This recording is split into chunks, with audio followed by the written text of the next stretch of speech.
We interrupt this incredibly awesome music to bring you some incredibly awesome political talk on Damn Radio. Hello, good evening, welcome. I am Samuel Trapp. This is International Flavor. You can listen to all prior shows at internationalflavor.com. This one will be there later tonight or early tomorrow. Who the hell knows? But whenever I get it there, we are coming to you live from the Lake Ozark Real Estate of the Art Studio. Should you feel the urge to call in, I might even answer, unless I don't wish to talk to you. There are several of those out there. And if I don't wish to talk to you, then I'm not going to frickin' pick it up, all right? But if you do wish to call in and I do wish to talk to you, we can figure that out by 573-746-8020. If you want to send an email and yell at me, that's not a phone number. If you want to send an email or yell at me by paper or a email, an electronic sort of postal message, you can do that, and that would be live at damnradio.com or Samuel T at internationalflavor.com, because that's me, and that's what I like. So I spent all this time yesterday. What a freaking waste. You know, I'm so tired of this. This is just freaking politics at its best. Bunch of wankers. What they've done now is apparently the Trump and Putin meeting in Budapest is on hold. That's what we hear. And then you hear the opposite. No, it isn't. Then you hear, well, yes, it is. Then you hear, no, it isn't. But nobody knows what the hell is going on. It's entertaining, to say the least. But yesterday I spent all that time talking about how the plane would get around, where it would go, all the people that were bitching about, oh, geez, they can't meet. That means the war can't continue. Zelensky especially wants the war to continue. Remember, according to the Russians, he's an illegitimate president. It's been a year and nearly 6 months since he was supposed to have an election in 2024. He was elected in 2019. Now, he would never get reelected. This we know. They renewed a couple of days ago, wasn't it on the 19th or something, that they had to renew martial law, make sure there are no elections, so that he can continue war, which I'm not so positive that those Ukrainians want it.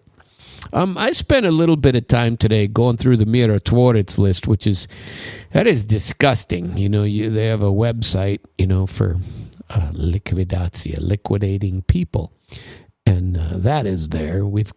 I've got some stories to get to for you. EU and UK are trying to figure out how to give Russian money to Ukraine. You got a bunch of people begging for that. Give us the $200 billion. Idiots who won't get a cent of it are out there protesting. They don't get any. Give us the money. Like it's going to save you. Even if you got it, it ain't going to save you. So this U.S. Trump-Putin meeting, according to the U.S., it's on hold. Let's give you that story, and then we'll dig into something else, right? Preparations for the summit in Budapest have been put on hold, said some American media outlets today, citing anonymous officials. It's always the old anonymous official. Those who do not wish to be quoted. Those who are afraid of having their words come back and punch them in the face. They are the type of people who give all kinds of news out. Maybe I should be an anonymous official. How do you become an anonymous official? Anyone can be one. It could be some bum on the street. He could be an anonymous official. You don't know who he is. Maybe so. But there are no plans for the U.S. President Donald Trump and his Russian counterpart to meet in the immediate future, according to Reuters, citing a senior White House staffer. Likewise, White House correspondent Garrett Haake, H-A-A-K-E, KE reported that planning for the summit in Budapest is now on hold, citing an unnamed senior official who explained why the planned meeting between Russian Foreign Minister Sergei Lavrov and U.S. Secretary of State Marco Rubio was scrapped. An initial call between Rubio and Lavrov was productive, but POTUS believes both sides aren't ready enough to talk to justify moving forward right now. The anonymously sourced report follows a CNN story. Oh, they're believable, right? Citing unnamed sources that claimed preparations for the summit had been tabled, at least for now. The CNN reporting prompted a reaction from senior Russian officials who rejected the assertions made in that piece. Deputy Foreign Minister Sergei Rybakov told media that on Tuesday, that preparations for the significant event were still underway, while reports about the postponement of the summit were info dumps intended to disrupt. Foreign Ministry spokeswoman Maria Zakharova also mocked the anonymous sources, reporting the Western media as an info circus. And ain't that the truth? That's a great word. We should steal that from now on. Lovely and wonderful and talented JR, if you happen to be listening, maybe we could post this up on one of these enormous TVs so it's constantly showing that says Info Circus, and you can put it under one of the TVs and it can be like CNN or MSNBC or any of the other Info Circus, which is basically all of them. You know, you sometimes, get some, just by accident, they report some news, but most of the time it's just crap. Anyway, I don't know if it's true or not. Who the hell knows? But the Kremlin and the White House confirmed that the talks would take place in the Hungarian capital after Putin and Trump spoke by phone last Thursday. Neither party, however, has officially provided a time frame for the meeting. Speaking to reporters on Tuesday, Kremlin spokesman Dmitry Peskov reiterated that serious preparations are needed ahead of the summit. You've heard statements from the American side and from our own, that's, Dmitry Peskov, that this might take some time. So, no definite time frame has been established, he added. So there you go. One interesting story that came up today, which caused me to do a little bit more dumpage. There's a dude, a pro-Ukrainian activist, and we're going to do a little bit of diving into this topic a little bit later in the show. But there was and I got a little research happy after this, and I did some looking around and tried to come up with some corollaries, some additionals, some other stories that were similar in the past few years, especially since the escalation in 2022, but more importantly, after 2014, on the topic of this sort of headline. Okay, here's the headline for you. Pro-Ukraine activist sentenced to 21 years for the attempted murder of the Slovak PM. He shot Robert Fico because, and he's a Ukrainian guy, he didn't like the policies, and so he shot the guy. We don't like your policies. We're Ukrainian. We're shooting you. That's it. The end. They're killing people, or trying to. And this is Slovakia, so this is a Slovak PM, Prime Minister, Robert Fico, and he got shot by this idiot because, and his story's in here. There's some stories to tell about it, and I got some more to go into because what it did was it got me. I've heard this story too many times, so I went back and did a little bit of checking and find out how often. Looked at the some papers, but The story, and it's really short, so I'm going to go ahead and share it with you in its entirety. But a Slovak court sentenced pro-Ukrainian activists to 21 years in prison for the attempted assassination of Prime Minister Fico, which left the nation's leader seriously wounded last year. And so this guy, his name is Juraj Cintula. He's 72. And he was found guilty of committing an act of terrorism by the Specialized Criminal Court in Banska Bystrica on Tuesday. He admitted during the trial to firing at Fico from close range while the prime minister was greeting supporters in the central Slovak town of Handlava in May 2024. The court proceedings, which began in July, focused on whether the attack qualified as terrorism or a lesser criminal offense. Cintula has announced his intention to appeal his verdict. Yeah, wait till you hear what the Polish people did today about another guy that, blew up Russian stuff on behalf of the Ukrainians. During the hearings, Cintula told judges that he carried out the attack against Fico because he opposed Fico's political stance. So you just shoot him. This is what it is if you're Ukrainian, right? That's Ukrainian democracy. We don't like it. Screw you. You're dead. Doesn't matter where you are. And by the way, they announced that they don't care where you are in the world. They will find Russian supporters or Russians and kill them anywhere, these Ukrainians. And they target people all over the place. And it doesn't matter where. It just matters that you have the wrong opinion. Well, we'll kill you for that because that's what you're supposed to do, apparently. But after returning to power in 2023, Fico ended Slovakia's policy of sending weapons to Ukraine and took a more neutral position towards Russia. A move that Cintula, who shot Fico, cited as one of the reasons for his actions. He described the shooting as, here's his description, a scream against the fear that is paralyzing society, as quoted by Reuters. Fico has since blamed opposition politicians and the media for creating what he calls a climate of hatred that encourages violence against the government. The 59-year-old prime minister spent 2 months recovering from 4 gunshot wounds before resuming his public appearances.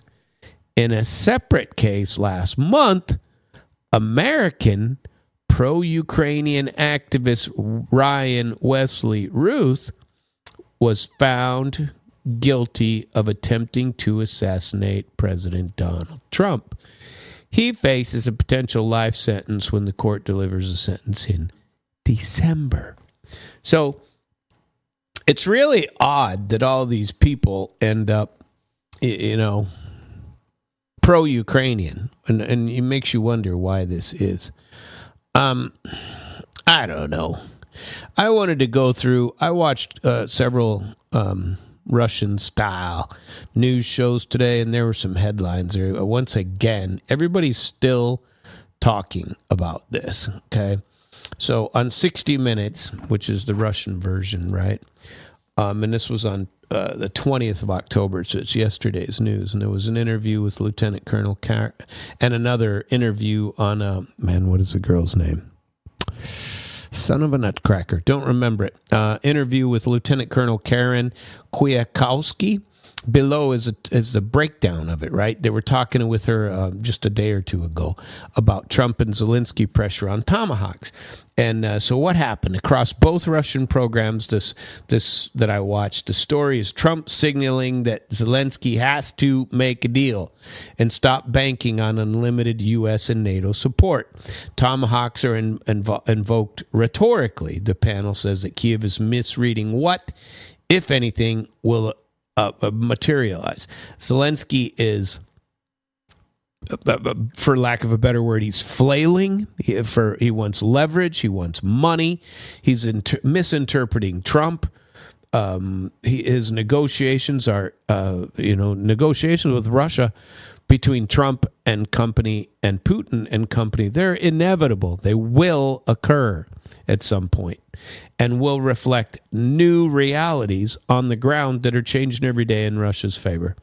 He talks about the attempts to sabotage Trump. There's plenty of those, including Ukrainian traces, right?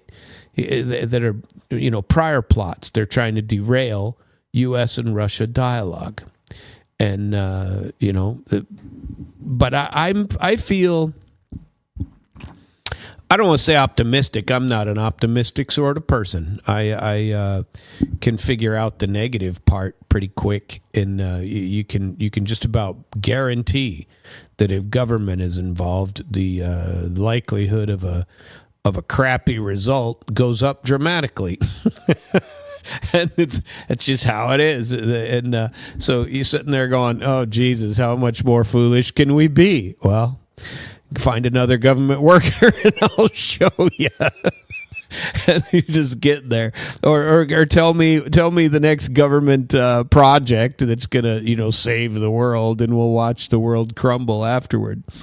Anyway, that's pretty anti-government. That wasn't very nice. But I don't know. On the 60 Minutes part, they said Trump's message is conditional leverage more than a promise of vast new wars. This is 60 Minutes in Russia, the version that, obviously it's not the same as ours, but it does go on for 60 minutes. So that's the same. And but they're talking about how Trump is, I suppose the best word would be cementing his leverage over Ukraine. And the strategic picture isn't changing. Trump is saying, listen, think about this. Zelensky coming out, look like you've been crying for a while out of the White House, and does his stuff and instantly starts talking about we have to recognize the realities on the ground, freeze in place. He's never said that before. And but when he goes back home, he immediately starts telling to his own, propaganda crowd and to the own people that he talks. Oh yeah, we won. We won what? You didn't win crap. And he doesn't talk about giving up. Then it's it's the opposite. We're gonna win. You're not winning, dude.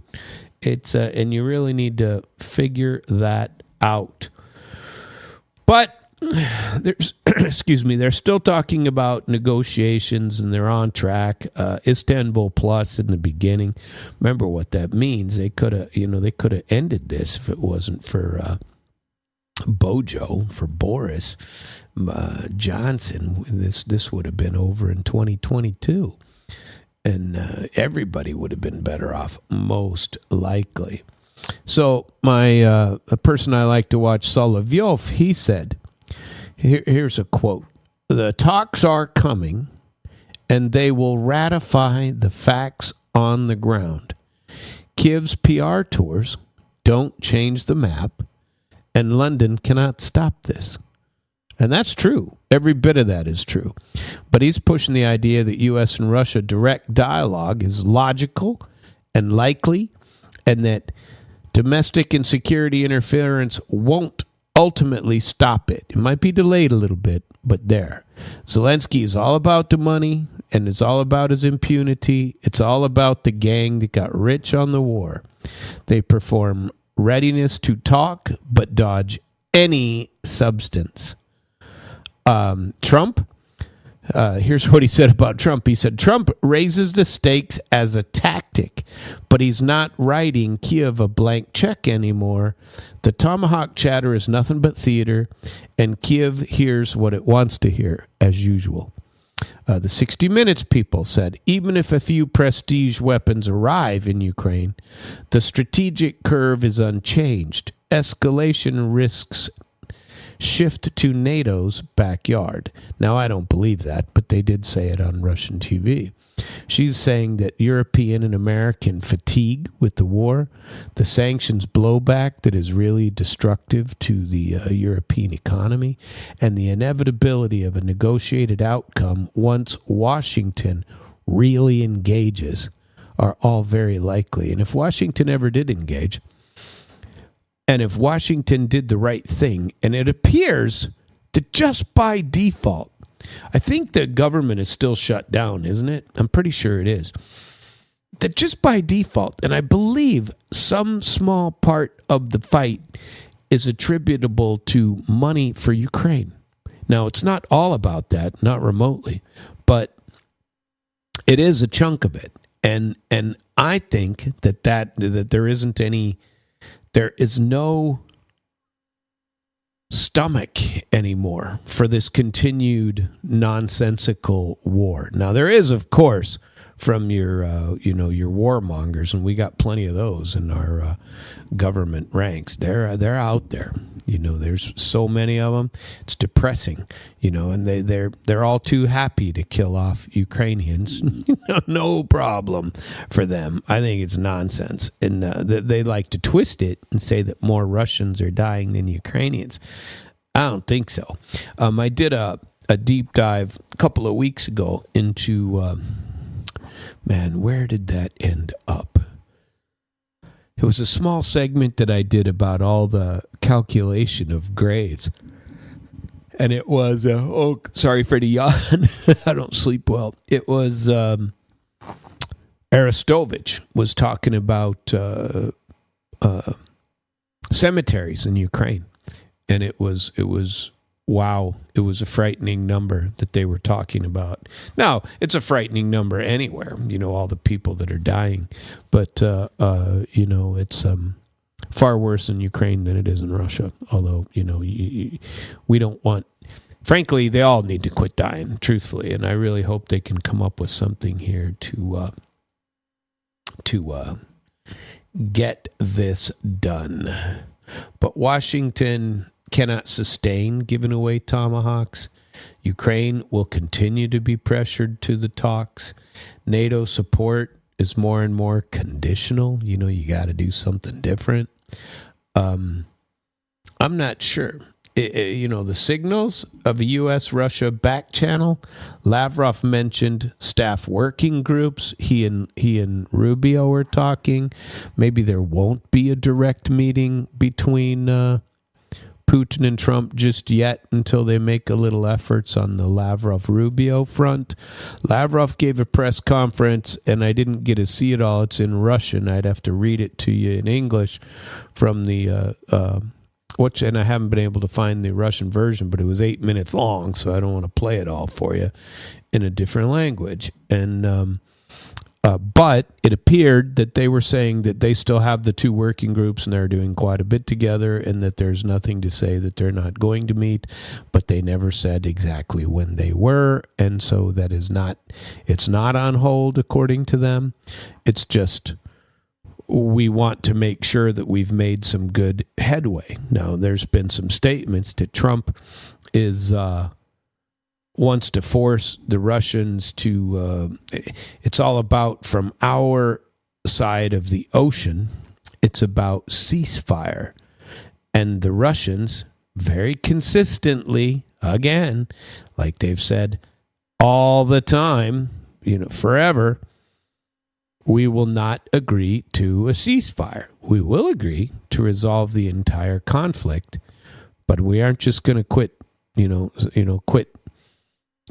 freeze everything on the front lines so that the West looks like they get a victory.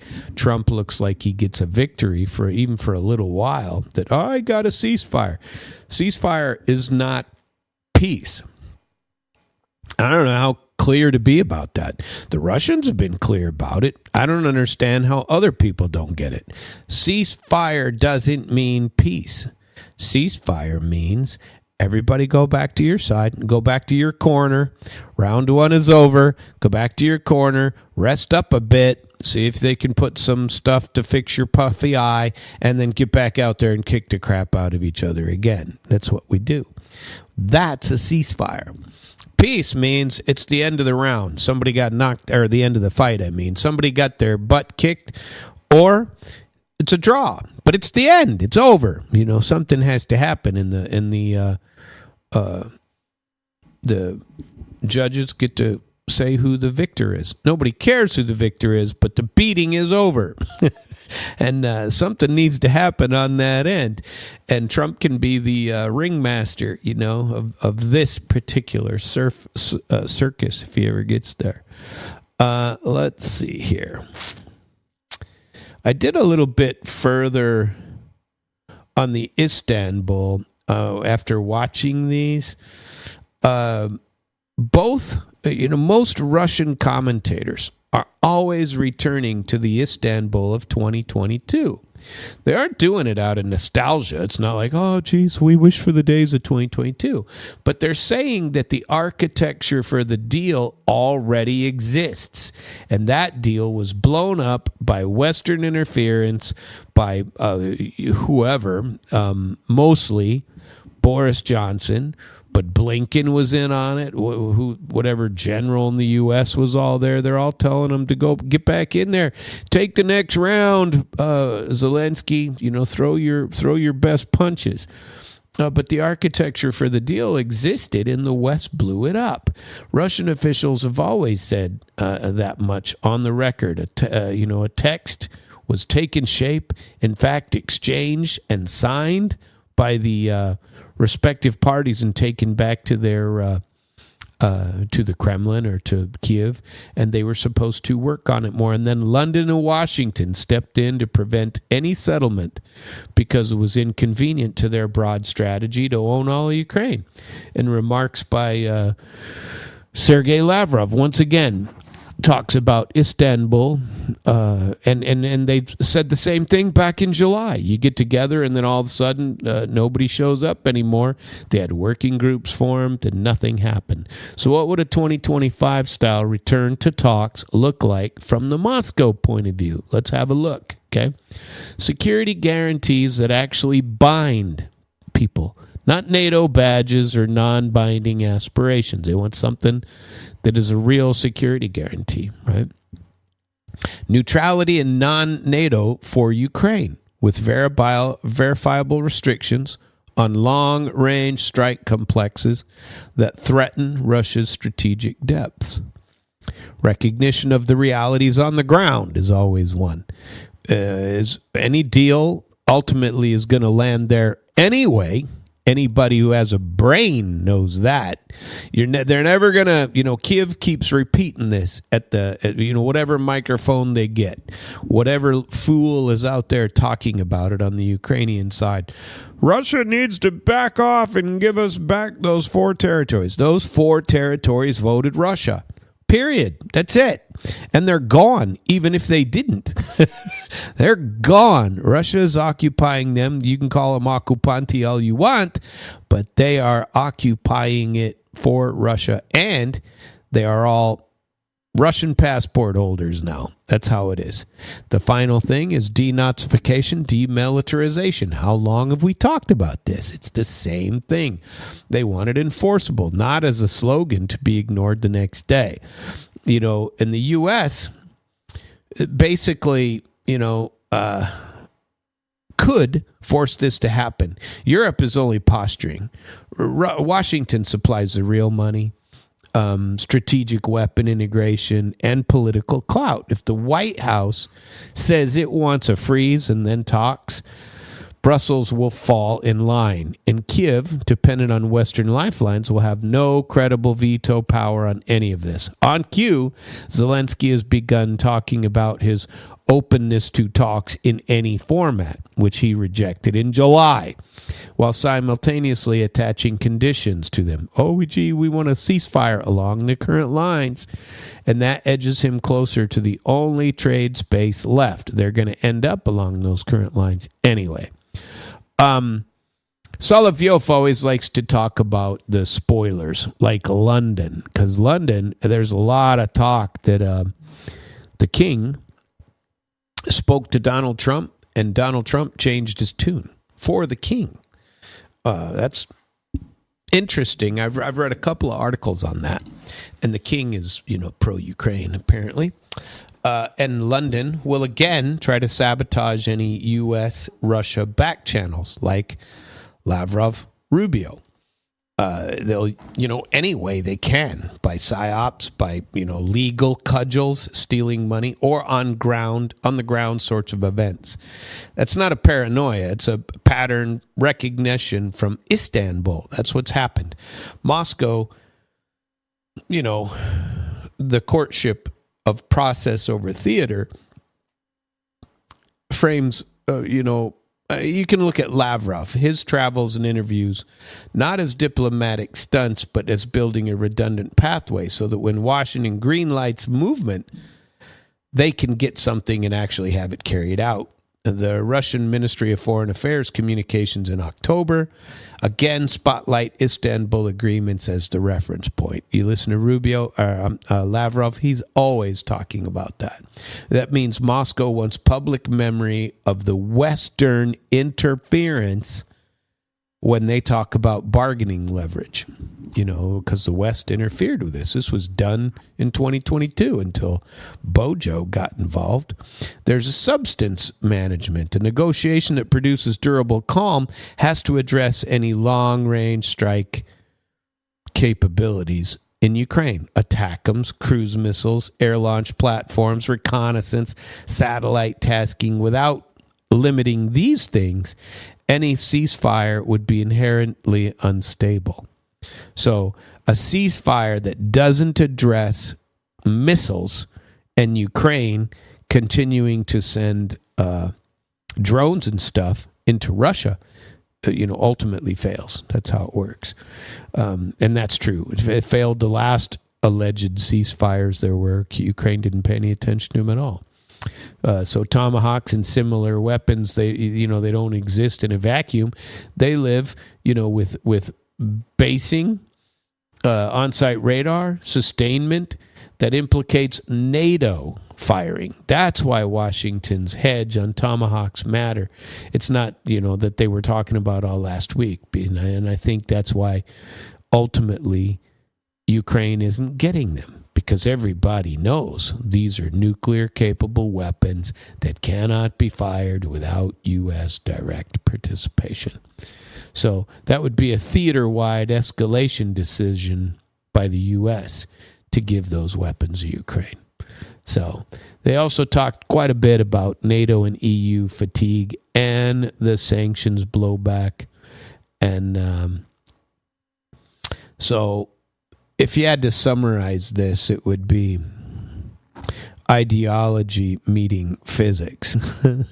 Energy-heavy industries built over decades in Europe on stable, affordable Russian energy inputs has to adapt instantly to expensive, hard to get, liquid natural gas and brittle spot markets from the West, from the U.S. The result isn't a debate. It's all macro. Germany's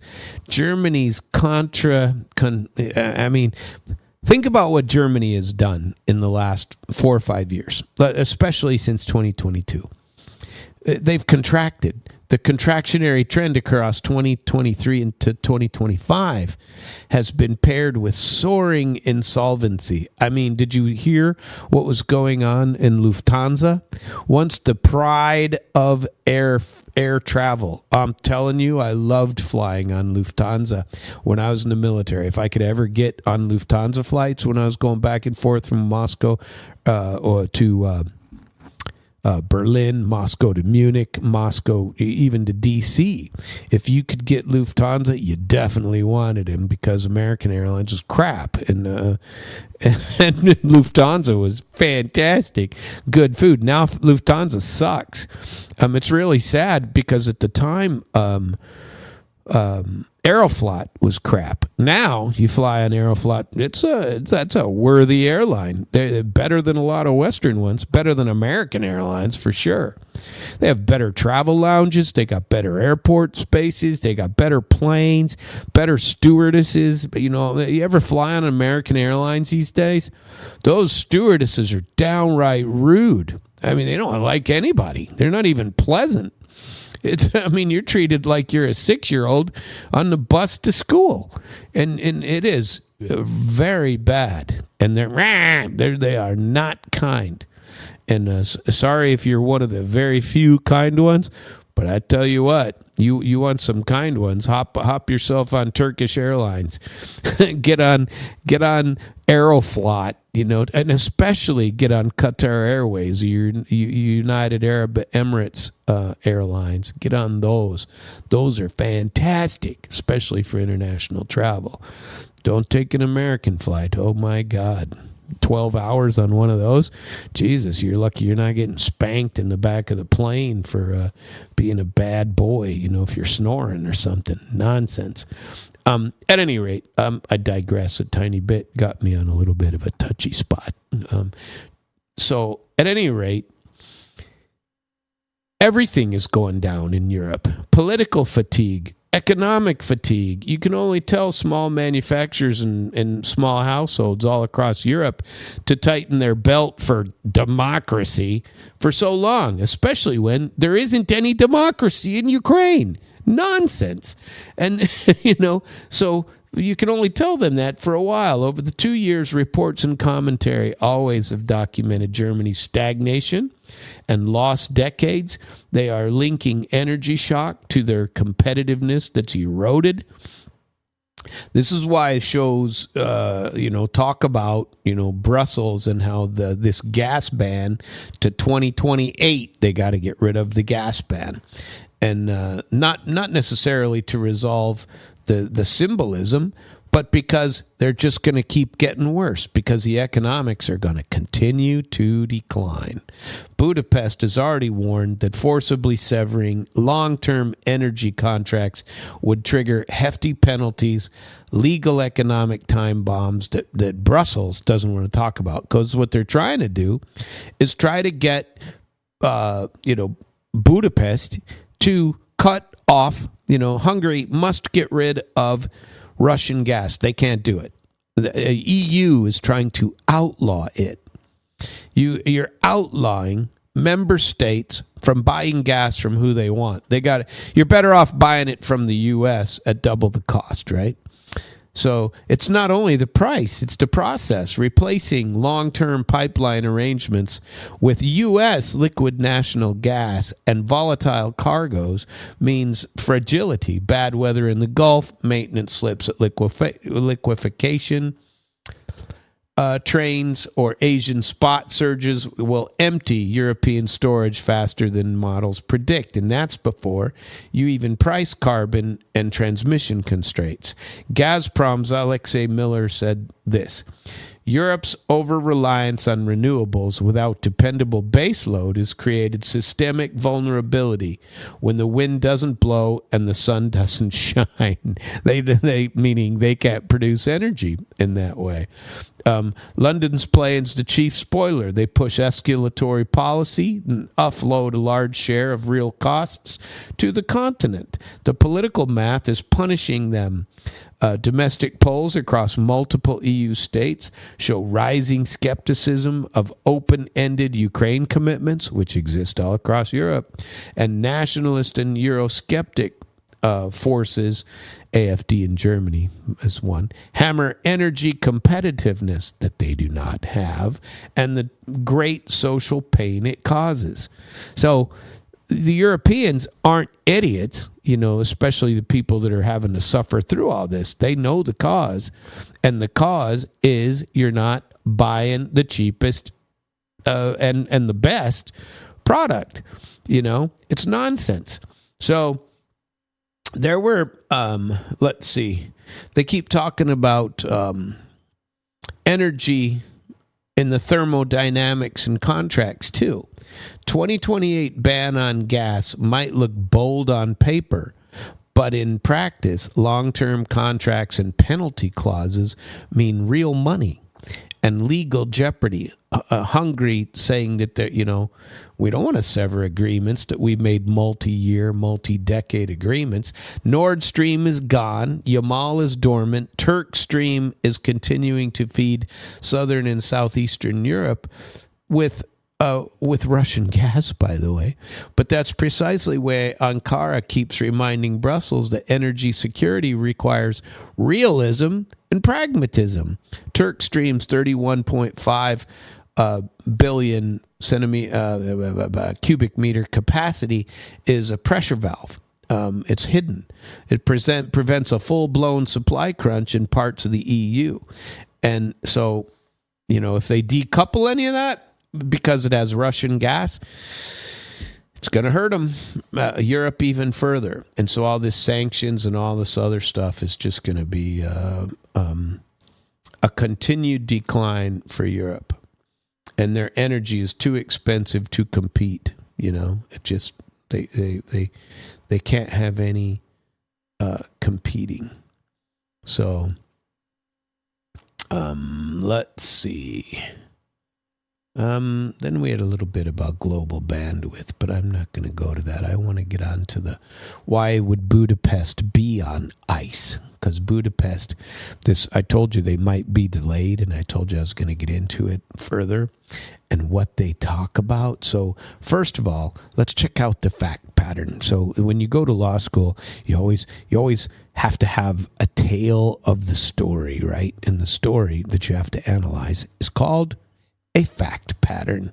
So let's get you into the fact pattern. In the span of 1 week, we went from Budapest is on to Budapest is on hold. A classic diplomatic rubber band. Multiple outlets report the plan for a second Trump-Putin meeting in Budapest to focus on what? Ukraine. It's postponed or on hold, but officials are talking down near-term expectations. Isn't that politics? You always want to downplay the expectations. The reasons given range from Russia rejecting a pre-meeting ceasefire to both sides saying they're not prepared for a productive sit-down.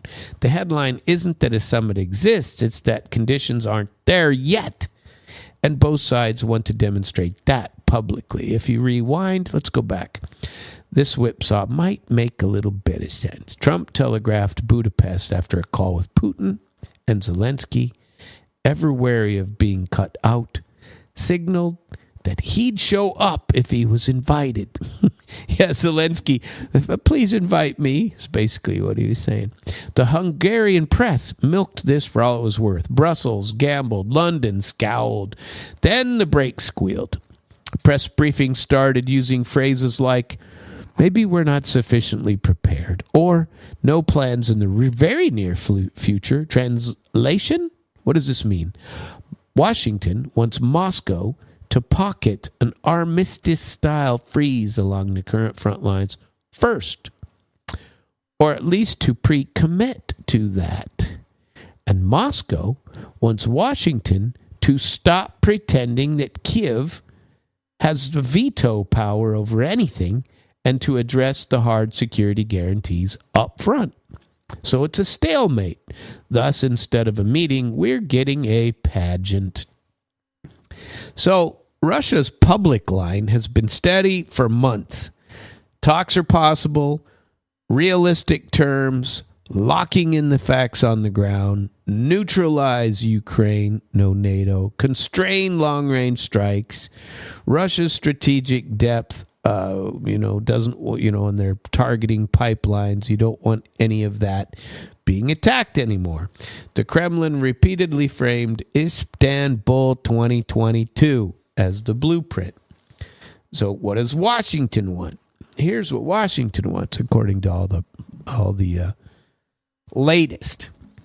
They want something it can market as Trump broke the stalemate without surrendering the talking points of the last 3 years, which is very hard because Ukraine and America and the West lost this war.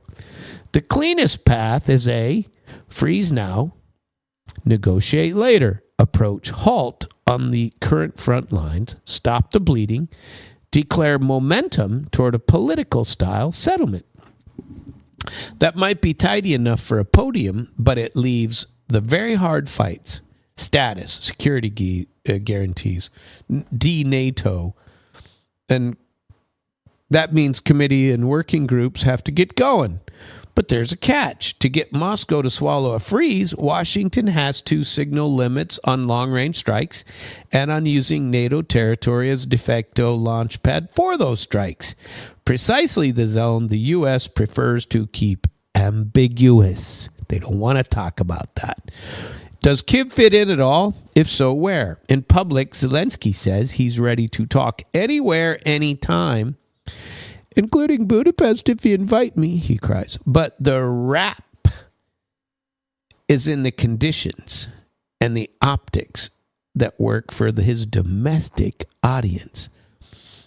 If he goes to Budapest, remember, that makes people think about the 1994 Budapest Memorandum, which is a sore spot, a big one, in Ukrainian politics.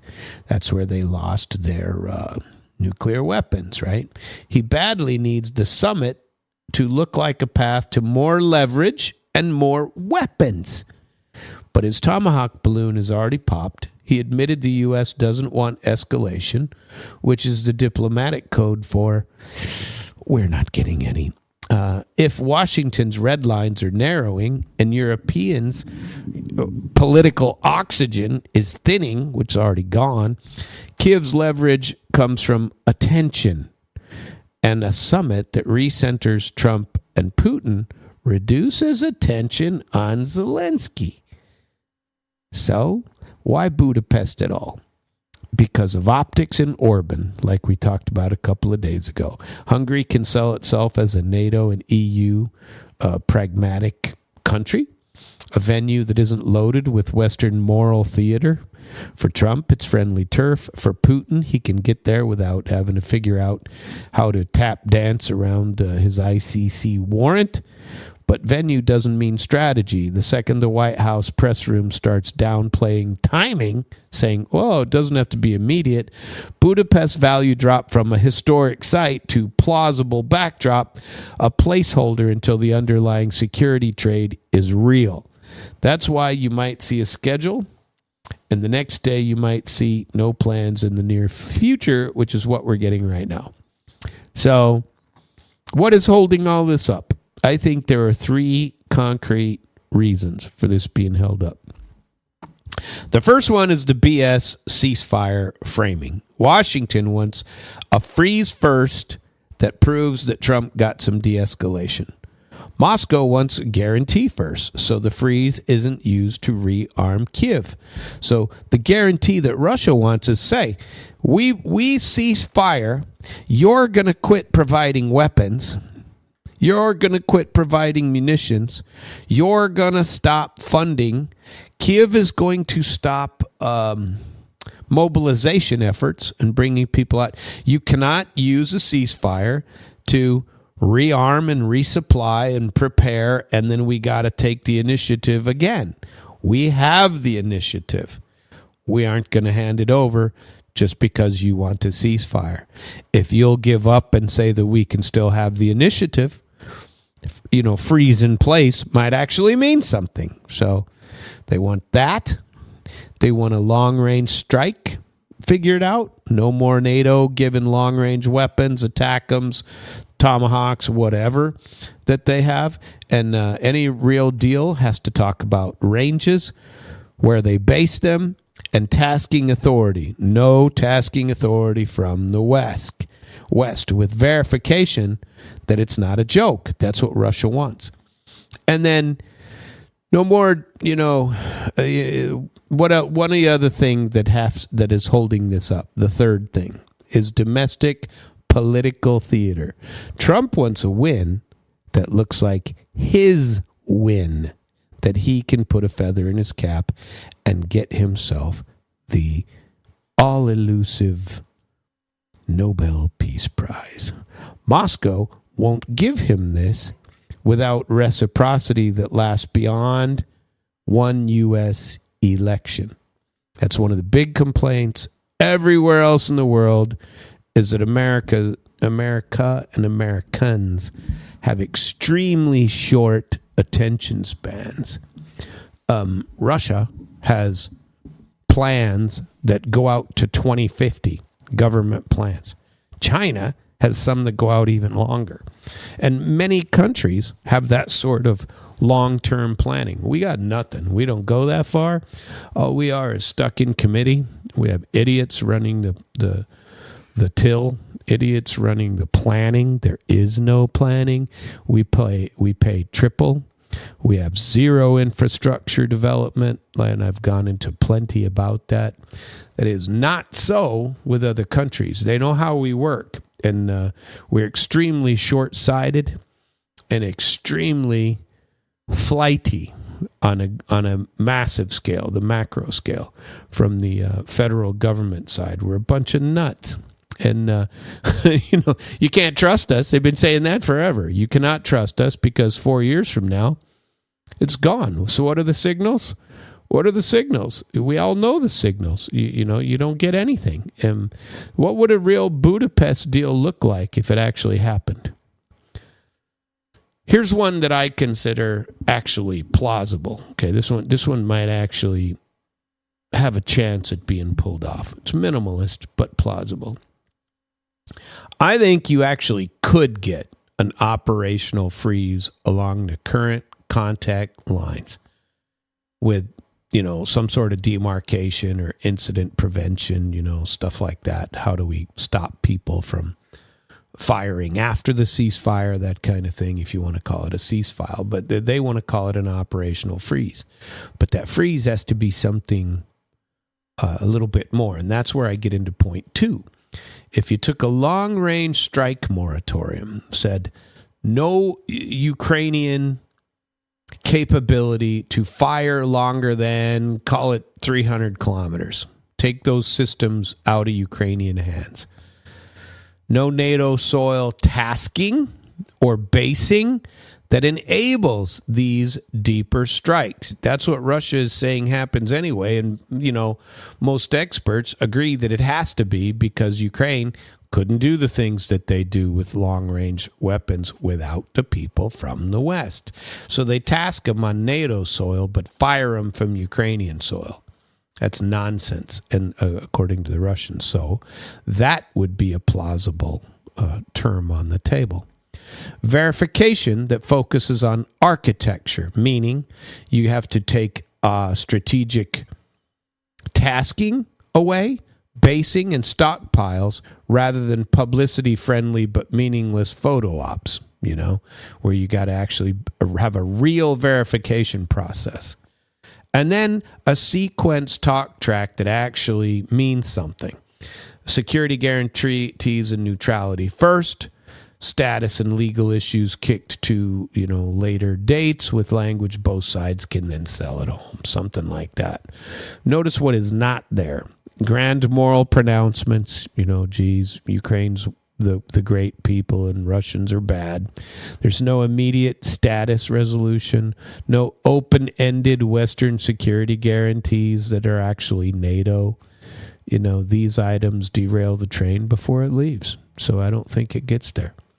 And London, if you listen to any of these people or watch any of the panels that I track, London in the UK is the most persistent spoiler all the time. Every time a negotiation channel shows up, you can expect a British-led information surge, a leak, a security revelation that is meant to toxify the ground. It happened after Istanbul.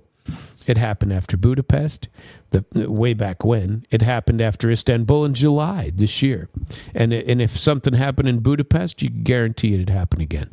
Brussels tags along for the, ideological reasons, London does it with the intent. If you see a sudden wave of Russia cannot be trusted stuff right after the schedule shows up, you'll know that that's from London and the EU. So where does Zelensky go from here? That's a very good question, Sam. Why don't you answer that? He'll do two things at once, in my opinion. Outwardly, he'll talk about the principles of it all. Russia, attacked us, and they shouldn't get any. We won't give any concessions. We won't de-arm.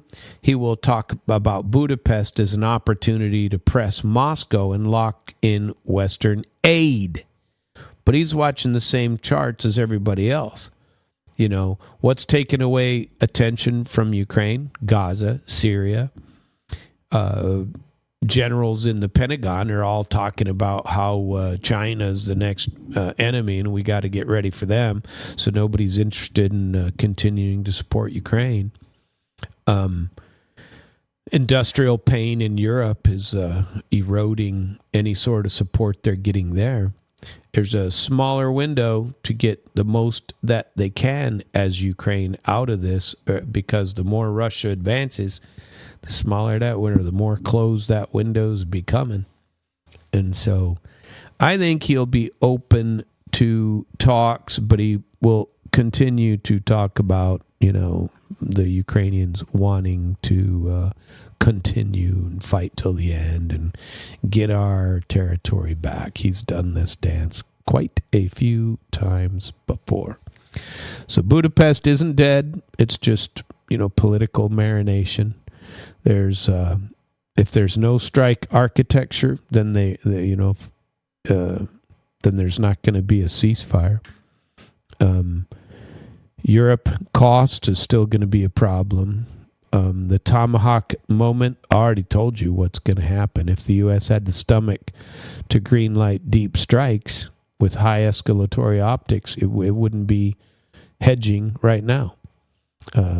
Trump said he has no interest in it. And then he blamed it on the fact that we just don't have enough. Well, he's probably right. I know he's right, but I don't think any intelligent person wanted to give Ukraine the ability to use a nuclear capable missile that would escalate probably beyond. That'd be really the first time, But continue to watch for the backroom dealings between Rubio and Lavrov, though. I do think that is going to continue. So what's the score? Moscow has time. Moscow has the terrain. Moscow has the advantage. Washington, as usual, has the optics and the loudest microphone. Kiev has lost most of its attention, and it's losing most of its leverage as Russia keeps pounding them along the line. So Budapest being on hold or not doesn't change any of that, but it does clarify it a bit, don't you think? If the White House wants a real win, it has to buy this win with something longer than, just the next news cycle. If Moscow wants to win, it has to accept a little bit of a version, maybe some kind of a freeze that isn't quite Istanbul 2.0. And between those two positions is a narrow, boring corridor called compromise. And I believe it still runs through Budapest whenever the parties decide to walk there or fly there. Until then, the will they or won't they discussion is not worthy of too much review. Peace talks aren't romance. It's it's going to be a spreadsheet, and the spreadsheet right now is leaning towards the Russian side. It is what it appears to me.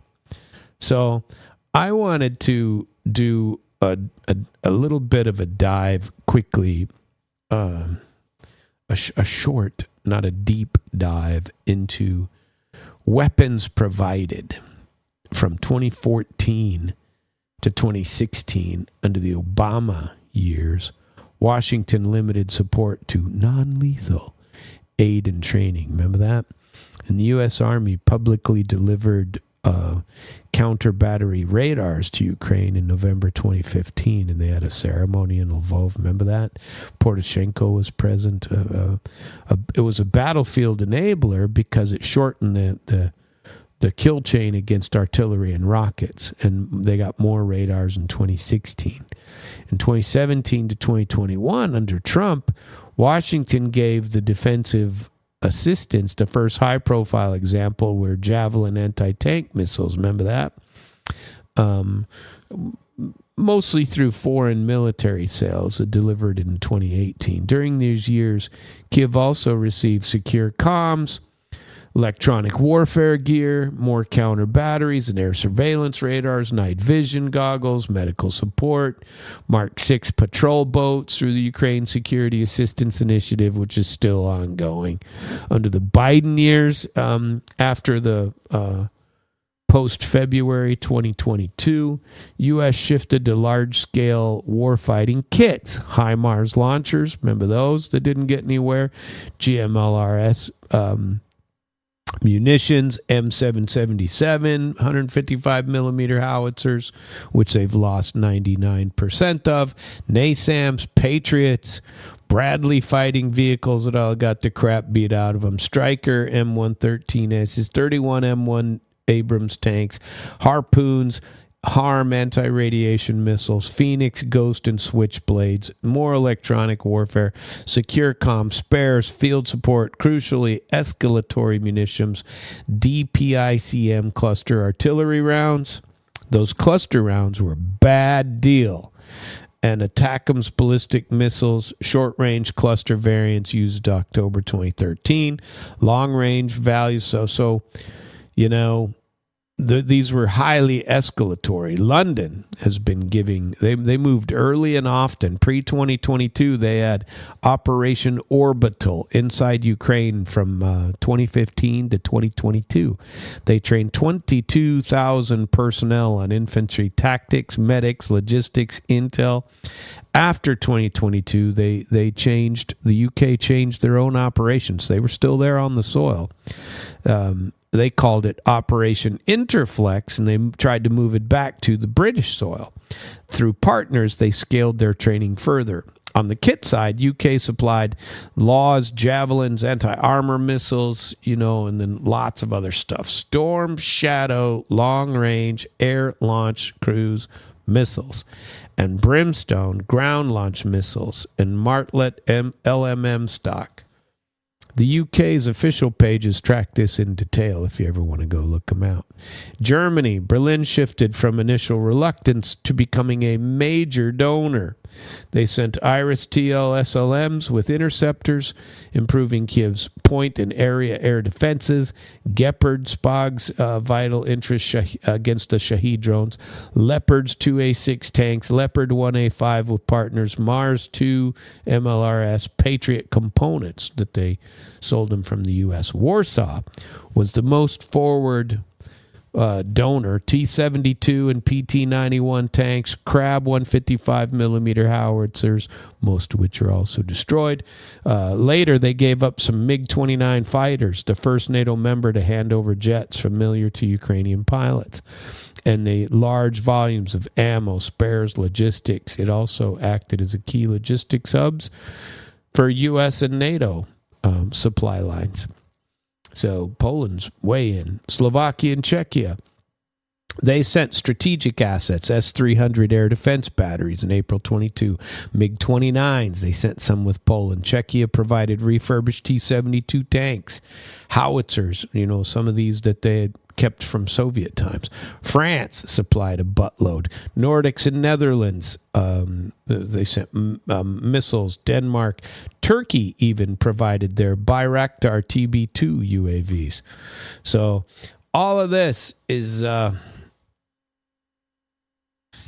continuing, and they're running out. Most of them have run out.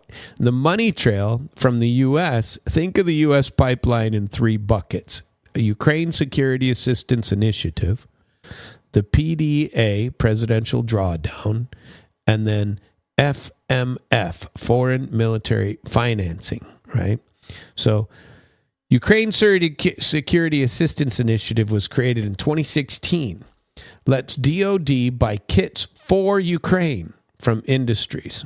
Pre-war Annual USAI hovered around 270 to 275 million. After February 22, Congress supercharged it to 6.3 billion for 2022, 12.3 billion for 2023, and 13.7 billion for 2024. USAI funded big items like air defense, NASAM batteries, counter-UAS, radars, training, sustainment. Presidential drawdown started in August 2021.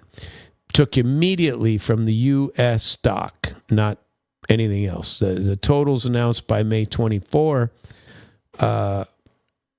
2024 were 24 billion that were split across 2022 to 24. Caps got raised by Congress several times to keep the supply lines flowing. And this is what you see that they're still discussing in the shutdown right now. Each of these areas, FMF, PDA, and USAI. So the FMF is foreign military financing, and these are grants and loans to buy U.S. kits. It was modest and then in pre-2022 and then spiked. And additional amounts are always trying to include this foreign military funding for Ukraine impacted states. FMF underwrote elements like air defense and lead munitions. So by January 2025, DOD summarizes the cumulative total at $66.5 billion, itemizing major systems and munitions. I think, I wanted to know how much training that the U.S. were actually in Ukraine. What, where, and who. Okay. The record is fairly clear. In 2015, the U.S. Army's 173rd Airborne Brigade launched Exercise Fearless Guardian at the International Peacekeeping and Security Center, IPSC, near Yavoriv, Lvov, in Lvov Oblast, initially training National Guard battalions. Interior Ministry. The Army's own releases show multiple rotations in 2015 with mortar, small unit, urban operations, and leadership models. Late 15 onward, the mission expanded from National Guard to regular National Guard of Ukraine, to regular Ukrainian ground forces. And the U.S. set up the enduring framework, called it the Joint Multinational Training Group of Ukraine.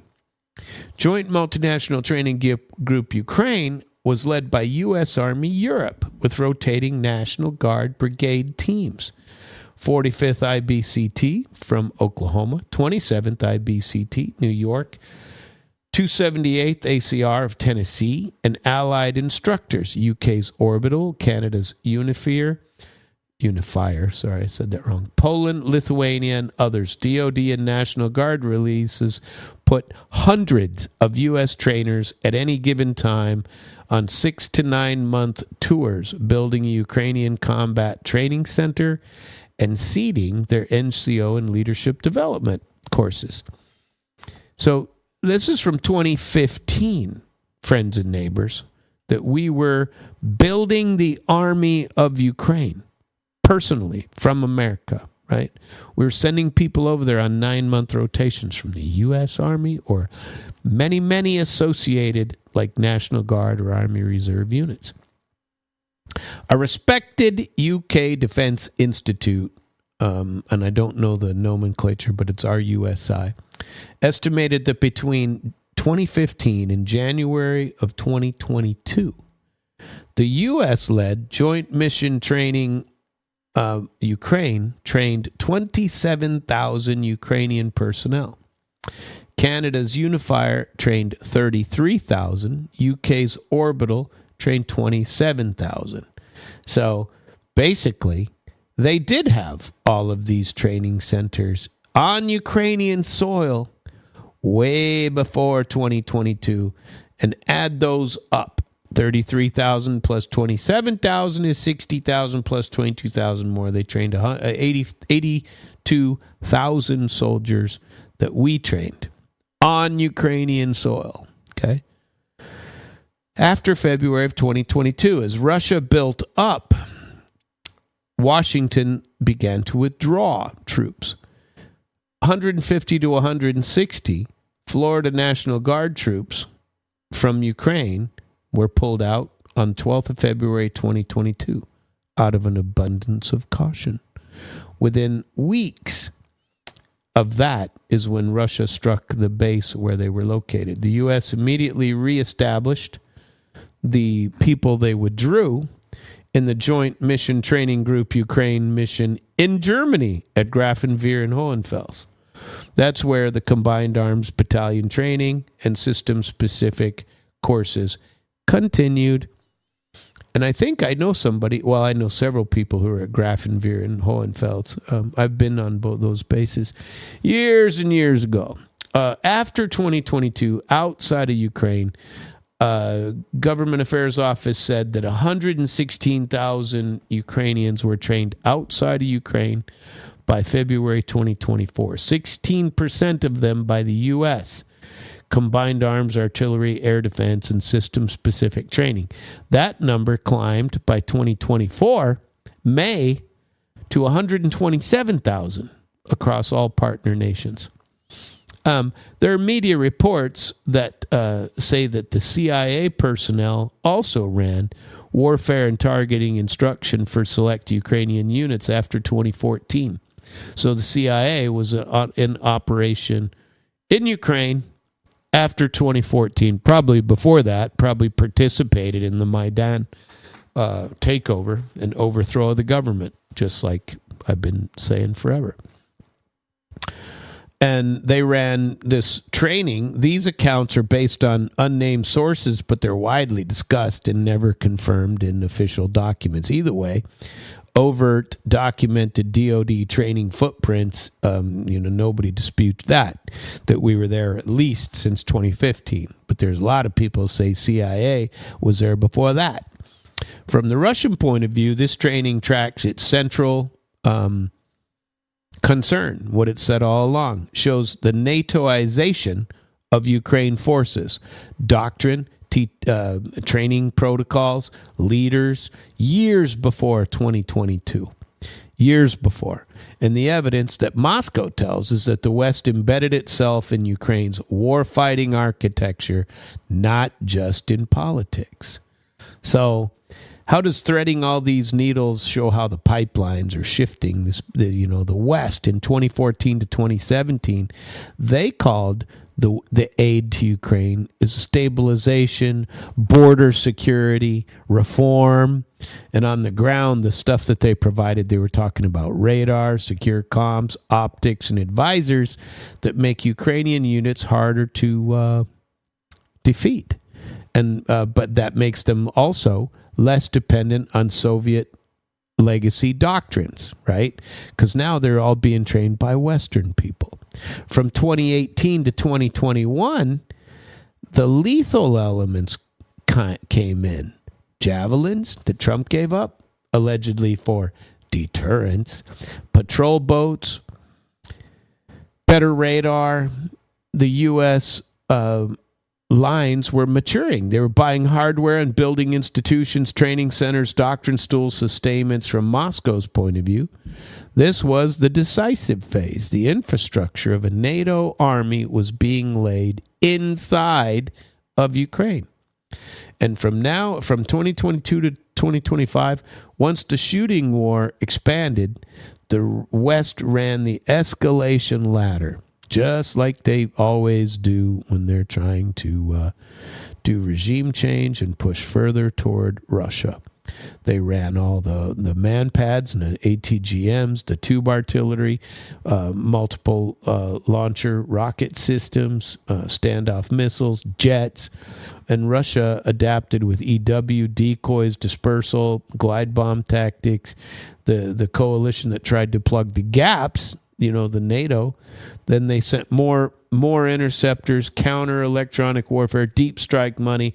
The money trail just kept on going. So if we strip away all the spin and look at documents, what immediately jumped out at me was the continuity of the U.S. and its closest allies being in Ukraine, training, developing the ecosystem years before 2022, building a NATO familiar force at Yaraviv while steadily wiring, the budgets to keep the train running. So when the war exploded, the rest of the pipeline switched from drip to fire hose, and they got rid of the people that were on site on the western side, but they kept pouring money in, and they did lots of procurement. So from the Russian perspective, this is not aid that's on the margin. This is an operating system for Kiev's military, funded in Washington, staffed by the West, standardized by the West, increasingly armed and long-range missiles given by the West, Storm Shadows, Scalps, ATACMS, and then F-16s. Pentagon's ledgers and tables confirm the scope. You can dislike the fact that Russia and everybody else knows this and talks about it, where the U.S. never does. But this wasn't just Russia crossing a line. We pushed it by money, by training them in NATO tactics, by building up their army, and made it ready to go. All ready. We laid the table and then expected nothing to happen.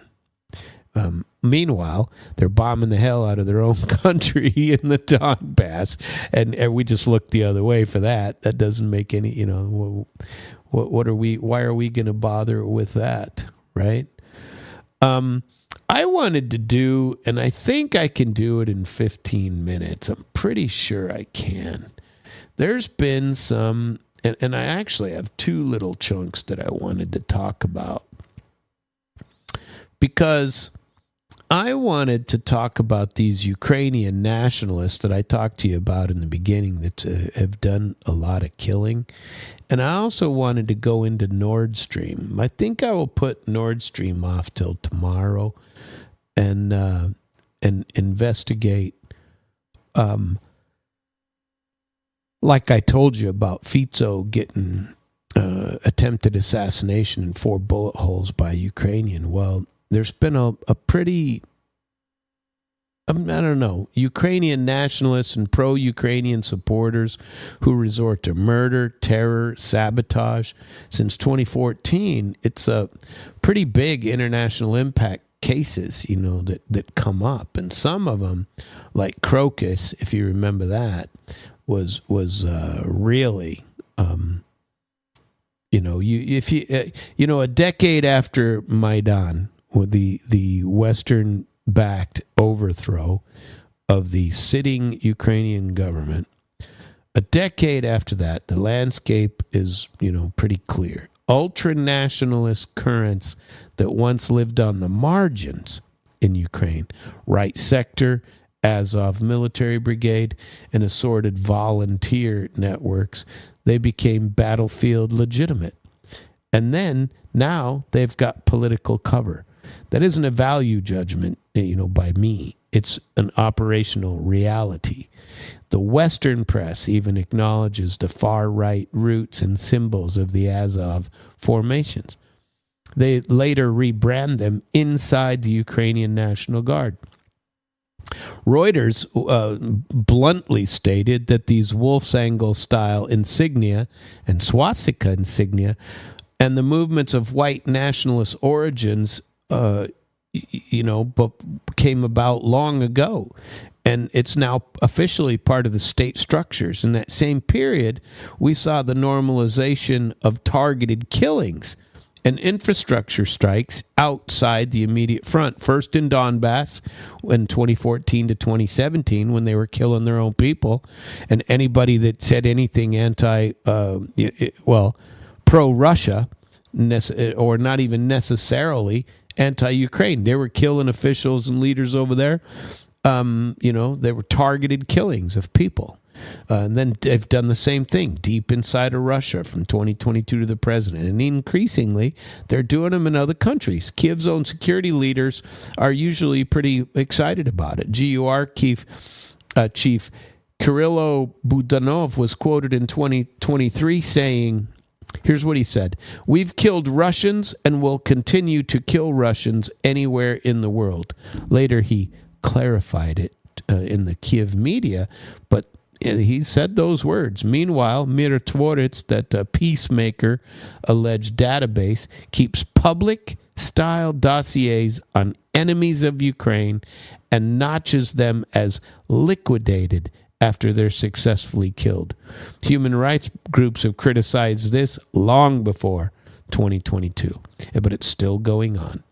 Against that, let's check out a few of the headlines of what has been tied to Ukrainian activities outside, or well, some inside of Ukraine, but most. Let's go to the the Crocus City Hall in Moscow on March 22 of 2024. They say that ISIS-K did the shooting, but Moscow says the Ukrainians had a hand in logistics. And what is hard fact? 4 gunmen carried out massacre at Crocus City Hall, set the venue ablaze, and then fled. The death toll after hospitalization was 149, over 600 injured. It was Russia's deadliest terror attack. ISIS-K claimed responsibility immediately and even published attack footage.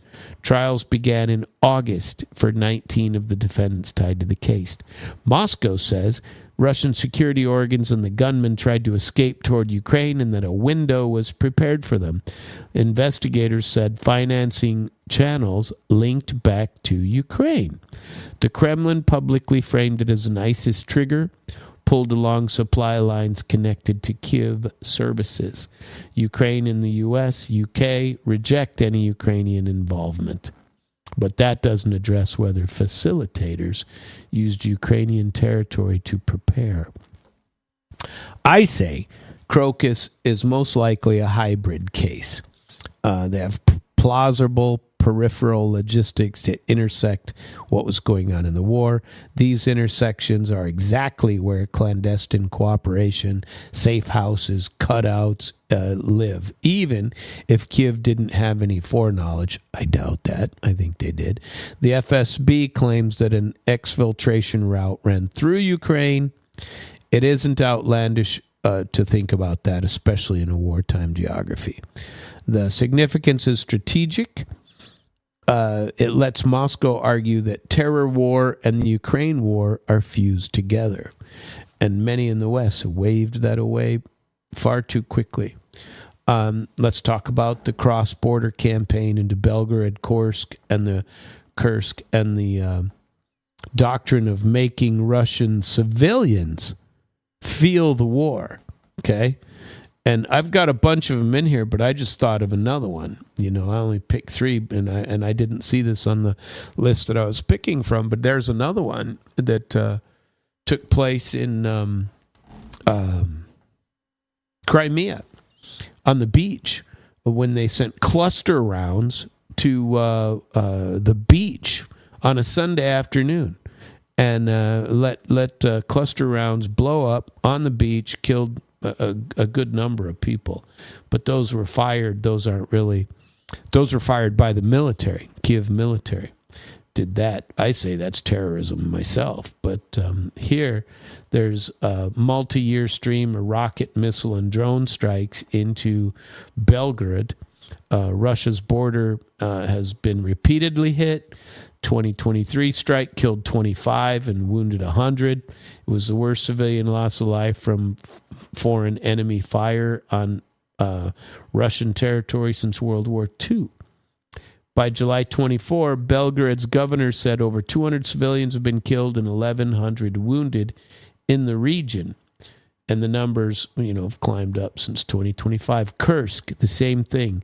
The multi-week Ukrainian push into Russia's Kursk region was significant displacement and Russian casualty. The Foreign Ministry puts death at 56 civilians with 266 injured. Kiev disputes aspects and they want some sort of independent verification. But these aren't just raids. These are pressure and attacking Russian civilians to erode rear area normal, life, right? During the election periods, March 2024, even Putin framed Ukraine's shelling and attempted border breaches during Russia's vote as a terror campaign against civilians. Western media treated as electoral theater, but the barrage pattern and casualty data do exist. From Kiev's point of view, these are lawful strikes on the rear of the enemy to reduce Russia's capacity. From Moscow's perspective, and pretty much from mine too, sustained fire into city centers and common apartment blocks is terror, structurally indistinguishable from, pressure on home front. I don't agree, but I could see blowing up some kind of a gas depot or something like that. But you don't fire on the beach in Crimea with cluster rounds and not call it terror. You don't blow up an apartment building in Belgrade, or worse, a shopping mall. They did that a few times. They had the decapitation track, car bombs, IEDs, and shootings of pro-Russian personalities. This started in Donbass years before 2022 and expanded into Russia proper. Pre-2022, high-profile separatist commanders Arsen Pavlov in 2016 and Mikhail Givy Tolstik in 2017 were killed by elevator bombs and shoulder-launched munitions. These hits widely attributed to Kiev. Later reporting, including Western and Ukrainian insiders, openly tie such assassinations to the SBU, Ukraine, 5th Directorate operations. Whether you approve or not, the technique, explosives, elevator traps, remote triggers, are all part of it. Since 2022, they continue. August 2022, a car bomb killed Daria Dugina, and Russia blames the SBU-linked operatives. Kiev says it's a symbolic target. Prominent pro-Russian commentator fits the PSYOP aims. Fits Budanov's "we'll keep killing them" as well. Vladlen Tatarsky, April 2023, St. Petersburg cafe bombing killed him and injured dozens. A Russian woman got charged domestically, but with Ukrainian backing. Targeted one person, but killed, or injured lots and lots. Zakhar Prilipin, May 2023, car bombing in Nizhny Novgorod. He survived, but his driver was killed. Russian authorities blame Ukraine and accuse the declared political motives. These people, most of which were on the Mirotvorets list, too. Stanislav Rzhitsky, in July 2023, ex-submarine commander and draft official, shot while jogging in Krasnodar. Ilya Kieva, December 2023, former Ukrainian MP, labeled a traitor, shot dead in Moscow. Oleg Tsarev, October 23, pro-Russian Ukrainian ex-MP, shot and wounded in Crimea.